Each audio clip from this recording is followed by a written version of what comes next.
How's it going, everybody? Welcome to this week's episode of Perfect Recall, where we go over all the gaming news that you've already read this week. And man, we have a loaded show today. Even without the kind of major gaming event going on this week, I feel like it would have been a very full show. But Gamescom happened, and with it came a slew of announcements. Let's not waste any more time and hop right into them. So Gamescom kind of happened split into two different parts. Microsoft did their own Gamescom stream, and then there was also Jeff Keighley's opening night live. We're going to start with Microsoft's stream, and we're just going to go through what was announced. They kicked things off, or kind of one of the big things was the Forza Horizon 5 cover cars being announced. It's the Mercedes AMG 1 and the 2021 Ford Bronco Badlands edition. My wife's actually strangely obsessed with the new Bronco. But more interesting than that was the controller that they announced that I've got up on the screen right now. This thing is absolutely tremendously hideous. I absolutely detest the color combination of baby blue and hot pink. I know a lot of people really love it. I think that's like a Harley Quinn thing. I'm not positive. But that mixed with the paint splatter, mixed with the translucent yellow, mixed with the colored triggers, mixed with the weird black for no reason on the back is just such like a mishmash. It's like you went to that like Xbox like custom controller configurator thing and then just let your kid like go nuts on it, and this is what they came up with. It's awful. It is like truly awful. If it was just like a translucent yellow shell all the way around with, I don't know if I would go with white, because yellow and white have never gone well together in my brain, but maybe like black and yellow, that would have been kind of cool, you know?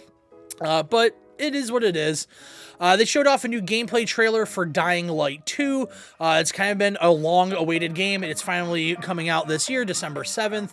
I think that that's a game that hopefully satisfies what people are looking for in that sequel, because, you know, it's been a while since the original came out, and, you know, I played a little bit of the original. I didn't finish it, but I enjoyed what I played. I don't think I'm going to get the second one.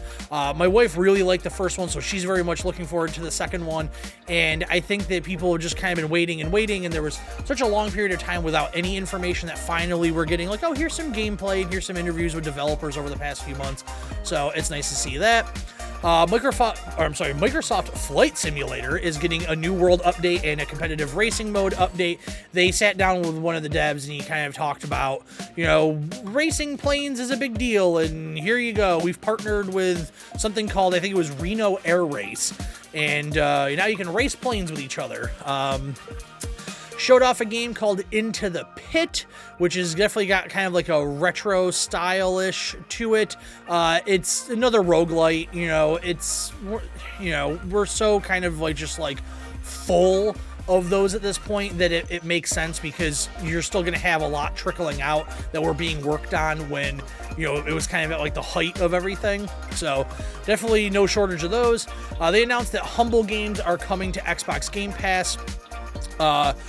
The big one for me is Unpacking, which is a little tiny game, indie game, isometric, and it's about just like unpacking a room, like you've moved into a new house. It looks very chill, very relaxing. I missed the demo during the Steam demo days earlier this year, and I've been itching for it. So the fact that it's coming to Game Pass is awesome. Still no release date for it, but it's coming there. More stuff for Age of Empires 4, because that is coming out in the next couple of months at the tail end of October. They've been pushing that hard. And then kind of like the big announcement for me that I would take away for this was that Xbox Cloud Gaming coming to the Xbox One is happening this year. It says holiday 2021. What that means is that you would be able to take your Xbox One X or Xbox, just regular Xbox One, not the Series X and the Series S, the newer consoles, but the last generation, and you would be able to stream Xbox Series X and S exclusive games to it.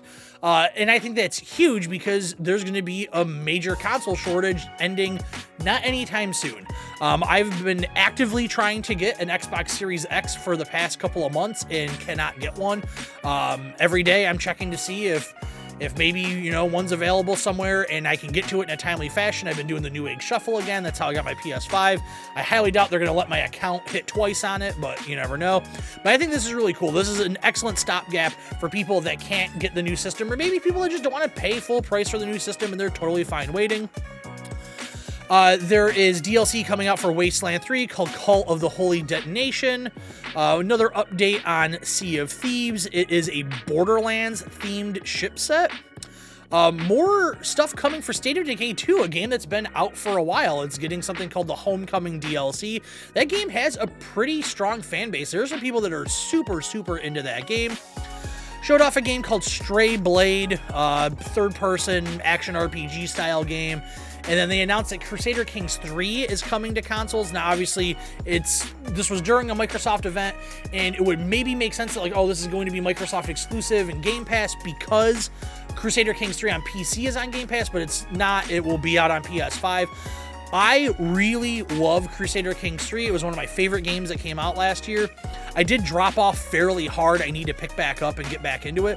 I really want to know how they're going to make that game work with a controller. That sounds like an absolute nightmare and a half. And then last up on this list was a game called The Gunk. It's coming out this December. I apologize. There are flies everywhere. It has been super hot in this room. We've had the door open, letting the dog in and out, and then just flies have swarmed in here. And so they just, because I'm the only thing in the room right now, they are swarming right to me. It is super fun. But yeah, The Gunk showed off. That pretty much wraps up the Microsoft side of things. Nothing huge. You know, they pretty much got their big announcements out of the way at E3. But still some cool stuff coming. And like I said, that cloud gaming thing, I think that's really, really neat take on things. But yeah, that wraps it up for Microsoft. So moving on to Jeff Keighley's opening night live, there was a lot of stuff that was announced. I'm going to kind of pick and choose some of like the big hitters because it was an almost 2-hour long presentation. I was able to find the time to watch the entire thing. I finished it today, so I was able to see all the trailers, and I'm going to have just like various trailers running off to the side in no particular order just to kind of fill space. They started off with the Halo Infinite release date and multiplayer trailer.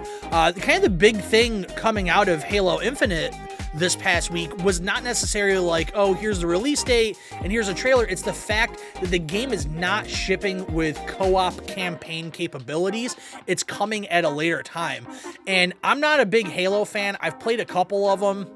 I don't know if I've ever finished one except for Halo Reach, because I rented it, and every time I rented a game, I always tried to push myself to finish it. I think it's kind of like a hallmark of Halo, right? Like being able to play through that campaign with a buddy, and you're not going to be able to do it with the new one. I get that they can't keep delaying this game, and Microsoft has to have something out for the holidays, but this game is obviously very clearly not done and not ready to be shipped. And I'm really surprised in a post-cyberpunk landscape that Microsoft is still gung-ho on getting this thing out, even if it's getting out in like piecemeal kind of way. But hey, that's what they want to do. They also announced a special edition Elite controller for Halo Infinite and a Halo Infinite branded Xbox Series X, which actually looks really nice. I didn't see any like huge graphic on it that makes it like specifically like if somebody came in and looked at it, they would see Halo. It has this kind of neat like galaxy effect with like the stars at the top, and then it's kind of like some metal plating looking artwork going down the sides. There's nothing else different about it, but it is $50 more than a regular Xbox Series X, and pre-orders went up immediately and pre-orders sold out immediately. Following that, probably one of the two biggest announcements for me, at least, was the like a very badly kept secret in the video game industry the past few weeks, is that Volition is rebooting Saints Row, and it's coming out in February. A lot of stuff is coming out in February right now. I have to imagine some stuff is going to start getting pushed back. There's been a love-hate relationship with this trailer. Some people are saying that it looks terrible, which they showed like 10 seconds of gameplay. Like, you can't say it looks terrible. They're saying that it's not what they thought it was going to be, and that's fine. It's not what I thought it was going to be either, but I trust them to do right by this.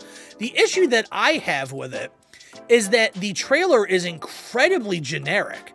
it looked like, you know, any Ubisoft game, and this obviously has nothing to do with Ubisoft, but I mean, it looked like a Ubisoft game. There was nothing inherently about it that was Saints Row until the logo popped up at the end.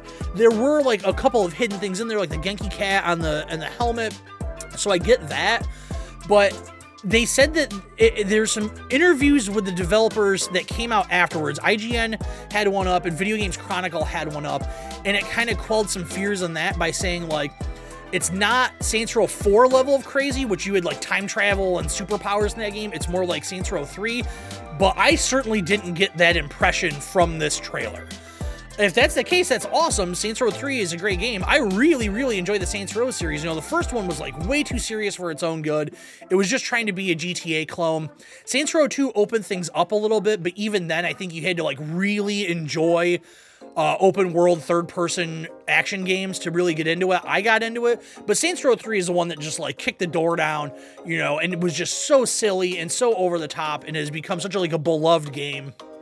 There is a fanatical fan base for the Saints Row game, so I understand the reaction that it's getting. It's just a little bit different than what everybody expected. For me, like I said, different's not necessarily bad. I just think that it was a little bit of a bland trailer and a bland introduction to the game. Another game that got announced that I'm super excited about that I thought was going to happen at E3, but it didn't happen here, was Marvel's Midnight Suns. I am not a Marvel fan, but I am like an old school Marvel fan, at least to me, like the 90s Marvel, you know, like the X-Men, you know, cartoon and stuff like that. And this is being made by Firaxis, the company that makes Civilization, make XCOM. They said that this is not Marvel XCOM, though the article on IGN calls it Firaxis' Marvel XCOM game. They have been straight out and said this is not XCOM. It is still a turn-based tactical game, but very, very different. There's no permadeath or anything like that. And the main character of the game is totally customizable, so you can make them however you want, and they are brand new to the Marvel Universe. Horizon Forbidden West got the 2022 release date. It's going to be February 18th, 2022. They also put out a patch on PS5. If you have the original Horizon game, it will now run at 60 frames a second. They showed off an extended look at the Call of Duty Vanguard campaign, and I've got some stuff to talk about Call of Duty towards the end of the show.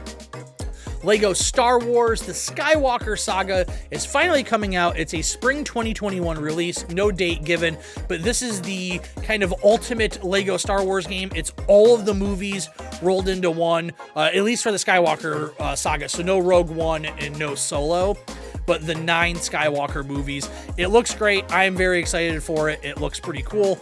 Showed off some more Death Stranding stuff. I couldn't care less. Far Cry 6, they are just killing time at this point, so they edited together a new story trailer. April O'Neil has been announced as coming to Teenage Mutant Ninja Turtles Shredder's Revenge. That's the retro-style beat-em-up in the vein of the TMNT arcade game and Turtles in Time. I think this is the first time for a game like this where April is playable, so super cool on that you get somebody besides the Turtles. And it leads me to wonder, will we get Casey Jones possibly announced at some point in time? Riders Republic had their public beta go out, and I'm going to talk about that in a little bit. Sifu got its release date for February 22nd. As you can see, the February stuff is starting to kind of click up. One that was kind of interesting was Devolver Digital. They're putting out a game called Cult of the Lamb. It's very cartoony, very like bullet hell-ish with like maybe like a town or a community building mechanic tied to it. To me, it reminded me a lot of Binding of Isaac, but other people have been saying it reminds them of Don't Starve. Maybe there's something I missed in it, but definitely an interesting looking game from a visual standpoint. Let's see, Doki V or Dokev, I'm not sure how to pronounce it. This trailer was bananas. From the second it started to the second it ended. It is like a Pokemon style MMO. It says it is a creature catching game. It is very bright, very colorful, like really interesting art style, effects. It looks like it runs like super smooth. When you see the trailer, it is, it takes you back when you see it. Like it's got like this like K-pop soundtrack that's like blaring during the trailer. by the end of that trailer, I was like, okay, like I could see myself checking out this game. At the beginning of it, I was like, I don't know if this is for me, and I kind of like my attention drifted away. But then my attention was very strongly pulled back just from like the sheer just like insanity and goofiness that was happening on the screen. Let's see, anything else to do? I guess the last thing we'll touch upon is Park Beyond. It is a roller coaster tycoon style game, but they are using a concept that they've created called impossification. So it is all about theme park rides that defy like the laws of physics and stuff like that. It looks kind of neat. I think that Planet Coaster kind of filled that void for a lot of people, so it's nice to see maybe a competitor enter the spot. And I grew up playing Roller Coaster Tycoon quite a bit, so I have a soft spot in my heart for games like that. The tycoon genre as a whole is something that I greatly enjoy. So, yeah, I'll keep my eye on it.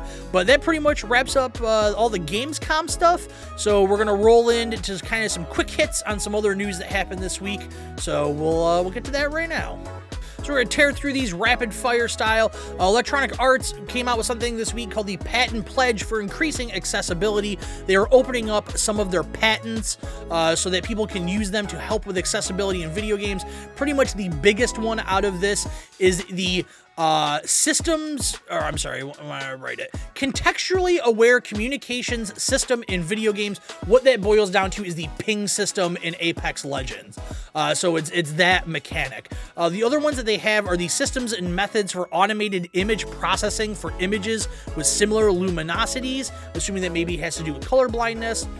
There's another one tied into that as well. There's also something called contrast ratio detection and rendering system and personalized real-time audio generation based on user physiological response. That one I'm not particularly sure what it's about. I did not have time to go in and read all the patent notes, but I think it's really interesting and cool that EA is doing this and allowing people to take advantage of this technology that they have developed, because I've talked about this in the past. Accessibility for video games, whether it's accessibility for people with disabilities or accessibility for people that just don't have the time to deal with some of the nuances of modern game design, but still want to participate in video games. Anytime we can get more people involved in video games, I think it's a good thing.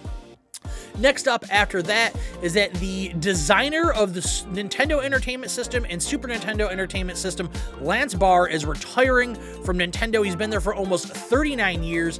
He entered Nintendo of America in December 1982 as a part-time gig. This is a quote from the Kotaku article. He mentioned in a 2005 interview with Nintendojo that he recalled how the design was supposed to look like high-tech stereo equipment instead of a toy. And he quotes, "The original design of the NES was worked out over several months, including a stay of a couple of months while I worked at Japan at NCL, which is Nintendo Company Limited." I think, he did some iconic work. I mean, what else can you say? The guy, those are systems that are burned into our memories, those of us that are old enough to have grown up with them.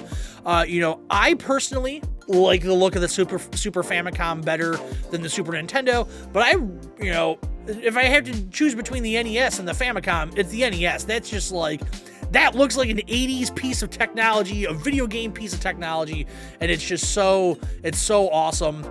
And it's such like a landmark, like architectural design, right? Like, this is a thing that has become synonymous with video games. The Nintendo, for so long, it didn't matter what system you were playing. Your mom or your dad was like, turn off that Nintendo. It was like part of our lexicon. And then to finish off some of the other things that he worked on, this is quoting the Kotaku article again, he also worked on the NES Zapper, the NES Advantage, the NES Max, the NES hands-free controller, and the Nintendo Wii and Nintendo Wii Nunchuck. So yeah, a storied career. He says he's retiring and moving on to other projects. All right, after that, there are sources coming out, and this article is from sportsgamersonline.com, that the relationship between WWE and 2K is seriously strained. Those are their words. This is a follow-up to a story I had last week, because we talked about that at SummerSlam this past Saturday, they were going to make some announcements about WWE 2K22 after taking the year off last year. And if you're a wrestling fan, you know that this game was going to have some serious problems because, a big part of wrestling games is trying to keep the roster as current current and up to date as possible. That's very difficult because decisions on wrestlers' looks and character change on a weekly basis, so you do the best that you can. But since the beginning of this year, WWE has fired 52 wrestlers that would have made up a huge chunk of the game, not just from like, here's a player that you can select to play as, but a possible story mode, impact to it. So they announced at SummerSlam that they are delaying the game until March. They will have more to talk about in January. They're essentially going dark until January. They put out a new trailer and a couple of screenshots.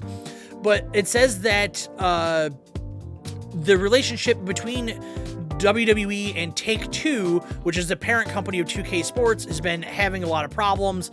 It's like, it makes sense, right? Because Yuke's wanted to take some time to make the game better. They asked to make the game better by taking a break from the game. They were told no. So what did they do? They left. They just took their ball home and left, leaving 2K to make the game, which was the last game that we got, which was terrible and full of bugs. And WWE is like, well, what the hell happened? And, obviously it's like, well, we need more time. We just got this dumped into our lap. So they took the year off, but it sounds like things aren't great. No one quite knows when the contract with 2K ends. I've heard rumors that it's next year or the year after, perhaps. I have to imagine that they leave. I don't think that WWE probably makes enough money for them to want to put up with the headache that is WWE corporate. I feel like they're just going to take off unless they get what they want and make this like an every other thing or an every other year type of thing. Not to mention WWE's biggest competitor, AEW, most likely has their video game coming out next year. It'll be the first time that there is like serious wrestling video game competition in over 2 decades, over 20 years. It wouldn't have been since the late 90s that there was wrestling video game competition. So, yeah, I guess we'll have to see with that. And then last this week, Curt Schilling's failed game studio has finally sent out last paychecks to people that work there. The company shut down almost 10 years ago. It shut down in 2012. Staff said that they are getting somewhere around 20% of their last paycheck. It's just such a bizarre, way to end that whole chapter in Curt Schilling's life and the poor people that work there. And if you're not familiar with Curt Schilling himself, he was a very famous baseball player, won a World Series with the Diamondbacks, a World Series with the Boston Red Sox. He was a big MMO game player, so he decided to make his own video game, which resulted in Kingdoms of Amalur. And then he basically lied to the government of Rhode Island because, Rhode Island gave him a bunch of state money to make this game inside of Rhode Island, and it was this whole thing, and he got shut down. He got, kicked off TV because of it. It was a big to-do, and, just, a bizarre, final sentence on the whole sordid story of it. But, that wraps up everything for this week. Man, a ton going on right now, and within the next couple of weeks we got a ton of games coming out. It's a very exciting time of year. But yeah, that's gonna wrap up the news for this week. Stay tuned for some channel housekeeping and just my thoughts on some games that I played this week. So typically I don't talk about what I play because I don't really play a ton of stuff from week to week. I kind of, zone in on the same game, and it's just not that interesting to talk about. But this week I got through a lot of stuff. We're going to kick things off with the Riders Republic beta. First thing, game 10 out of 10. It has All I Want by The Offspring in it. It brings back Crazy Taxi memories. So yeah, game is great. Game of the year. But this was a game that I saw at Ubisoft's E3 presentation, and I thought it looked really, really neat. I'm not the biggest extreme sports fan anymore, and this game combines mountain bike riding, snowboarding, skiing, a jetpack wingsuit type thing, and I think there might be one more after that. But the beta is really well done. It has a very extended tutorial. I want to say I played about an hour and a half of it, and I think when I was done with that hour and a half, I was done with their tutorials. I think at that point, it just dropped me into the world and said, hey, go off and do what you want to do. I think the skiing and snowboarding controls great. The trick system is cool. It's not super robust, but robust enough. The mountain biking has a pretty steep learning curve. The first race I did, it was rough. I was crashing constantly. It has like a rewind feature that will bring you back, or you can just mash. I was playing on PS5, so you can mash the circle button and it'll pick you back up. Obviously, this is like all multiplayer, so I was playing with other people, so like while you're rewinding or while you're mashing to get up, like other people are passing you, the game doesn't stop and reset you, you're getting passed. But pretty quickly after that, I started coming in first place, and honestly, for the majority of stuff I did, I think, like that first race where I was learning, I think I came in like 5th or 6th place. There was like another race where I came in like 4th or 5th, and one I came in 2nd. But other than that, like at least like 10 or 11 races I did, I came in first place. So I would say that even though there is a learning curve to the controls for the mountain bike stuff, the other stuff is perfectly fine. I was able to pick up and play and excel at it. It is a very easy to play game. It looks nice. It is a beta, so there are some graphical hitches. I did notice some spelling mistakes in the subtitles. I don't know if those will get fixed by the time the game comes out. But it is just an open beta. I'm not sure what platforms it's on. I'm assuming PlayStation, Xbox. I assume also probably a PC one. I think it ends... So you guys are going to see this tomorrow, which is Saturday. For you, I think it ends on Sunday. But definitely worth checking out. It's got me more excited for the game. Then I played Humankind, which is a new game that came out, which is essentially an attempt at making a Civilization competitor. There have been other games that have done the 4X thing in that building a Civilization style, but not necessarily like one for one the same way that Civ does it, because it really is kind of like the titan of the genre. But I think Humankind does a really good job. I am going to film some Humankind and put it up on the channel. I just didn't want to film it just yet, because filming for like the first hour, it's really tutorialized and it would just come across as incredibly boring. So I have a saved game that I'm going to put some gameplay footage up on the channel, and so look forward to that. I think it's pretty neat. It's too early to say how it compares to Civ, and Civ is one of my all-time favorite series. I've put well over 1,000 hours into the combined nature of all the Civilization games I played. I started with Civ 3, I believe was the first one that I played. But Humankind so far is cool. It is available for free on Game Pass. I played 12 minutes and recorded a checking out video and put that up on the channel. So if you're interested in checking that game out, I keep it fairly spoiler free. I only recorded about 20 minutes or so of the game. The game has some problems. The controls are a little janky. The animations are kind of janky. You can get stuck in loops and stuff like that. It seems like there's a lot of people that really enjoyed the game until it got to the end. I guess the ending is quite disappointing, at least for some people. There were others that just complained that it maybe uses some moon logic for some of the puzzles. And yeah, even just like tinkering around with it, you have a large sense of like, I have no idea what I have to do, and you have to do very, very specific things to progress the game. It runs on a real time, so you have 12 minutes. There are definitely times where it speeds things up, so it's not always just a set, static 12 minutes. I think it's interesting enough to keep going with it, and I will play it in my personal time and check it out.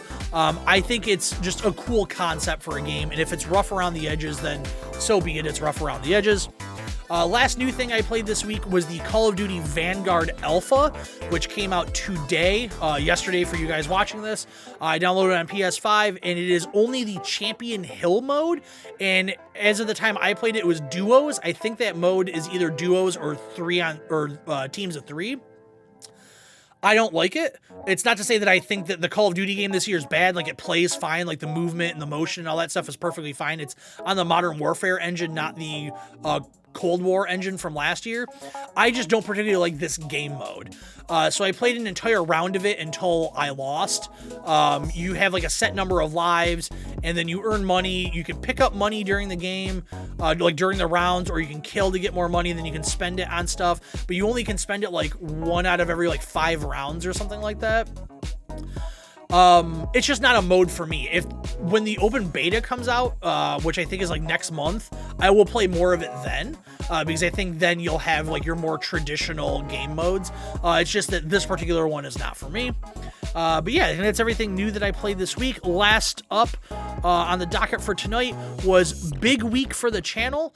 I put up the new like mainline Perfect Reload video, and that is the first one of the new video style. It is fully filmed in rotoscoped animation. I wanted to make a really big transition in the videos from not just like a look, but also tone. And I feel like this is like a big shift for me in how I do this channel going forward.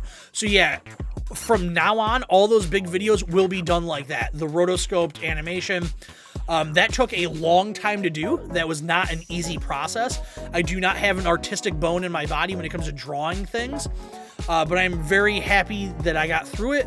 I'm hoping that I can get them out a little bit quicker. That first video took close to like, just rough estimation, like 200 hours, something like that. Like, yeah, 200 hours maybe, because I'm learning the software. I factor it all the time. I'm learning doing it, not just like filming it and editing it and all that stuff, although that took a long time too.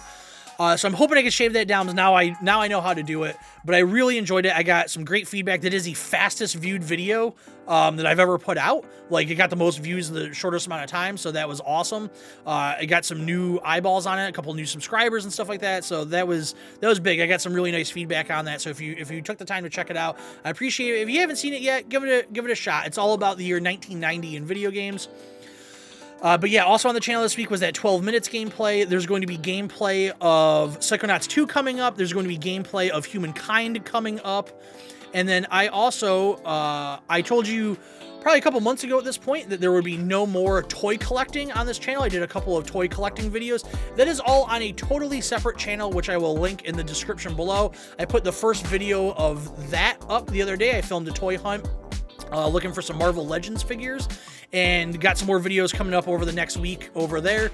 So yeah, busy, but a good kind of busy. I'm going to stop talking because this video is long enough. Thank you all for watching, and I'll see you again next week.